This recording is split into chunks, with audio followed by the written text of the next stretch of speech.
बिस्मिल्लाहिर्रहमानिर्रहीम। अस्सलामु अलैकुम दोस्तों, अपना इस्लाम चैनल में खुश आमदीद।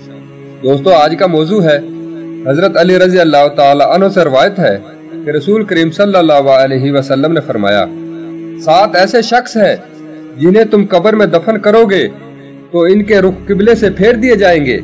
साथ ही फरमाया कि जाओ जाकर कब्रें उखाड़ कर देख लो, ऐसा ना पाओ कि जैसा मैंने कहा था तो कह देना मैंने गलत कहा था।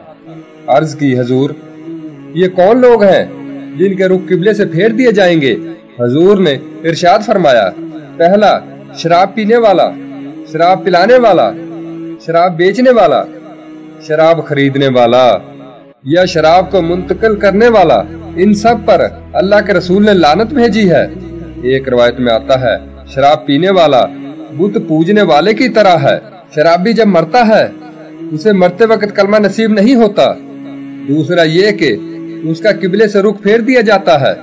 नंबर 2, इंसानों की खरीदो फरोख्त करने वाला, यानी वो अफराद जो इंसानी अज़ा या मुकम्मल इंसान के खरीदो फरोख्त करें, उसका रुख भी मरने के बाद कब्र में किबले से फेर दिया जाता है। नंबर 3, झूठी गवाही देने वाला। नंबर 4, सूद खाने वाला। सूद देना, सूद लेना और सूद लिखना, ये सब इनमें शामिल है। सूदी लेन देन के गुनाह के 70 दर्जात हैं और सबसे कम दर्जा अपनी माँ से जना करने के बराबर है। ऐसा शख्स जो सूदी लेन देन करता हो, मौत के बाद कब्र में उसका रुख भी किबले से फेर दिया जाएगा। नंबर 5, किसी की फौतगी पर नोह करने वाली औरतें। आँखों का गम और दिल का गम अल्लाह की तरफ से है, लेकिन हाथों का और जुबान का गम शैतान की तरफ से है। एक रवायत में आता है, जिसने गिरेबान नोचे, अपने मुंह पर थप्पड़ मारे और जाहिलों जैसी बातें की, उससे हमारा कोई ताल्लुक नहीं है। इसीलिए जब दिल गमज़दा हो तो आंखों से रोए।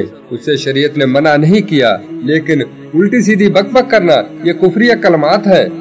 इसीलिए फरमाया, नोह करने वाली औरतें जब कब्र में दफन होंगी तो इनका रुख भी किबले से फेर दिया जाएगा। नंबर 6, जो शख्स ज़ख़ीरा अंदोज़ी करता है। ज़ख़ीरा अंदोज़ी इंसानों की खुराक और जानवरों के चारे वगैरह को कहते हैं। शरीयत ने इसे मना फरमाया है। हजूर ने फरमाया, जिस शख्स ने 40 दिन तक ज़ख़ीरा अंदोज़ी की, अल्लाह ताला उसे 40,000 साल तक जहन्नम की आग में जलाएगा। तो ऐसे अफराद जो ज़ख़ीरा अंदोज़ी करते हैं, उनके रुख भी कब्र में किबले से फेर दिए जाएंगे। नंबर 7, जो शख्स नमाज तो पढ़ता है मगर जमात से नहीं पढ़ता। अल्लाह अकबर। अल्लाह पाक हम सब मुसलमानों को 5 टाइम की बाद जमात नमाज पढ़ने की तौफीक अता फरमाए, आमीन। दोस्तों, इसी तरह की प्यारी प्यारी इस्लामी वीडियो देखने के लिए हमारे चैनल को सब्सक्राइब जरूर कर लें और साथ ही बेल आइकॉन पर क्लिक कर लें, ताकि इसी तरह की प्यारी प्यारी वीडियो आपको बआसानी मिल सके। कल फिर मुलाकात होगी एक नई वीडियो के साथ। तब तक के लिए अल्लाह हाफिज।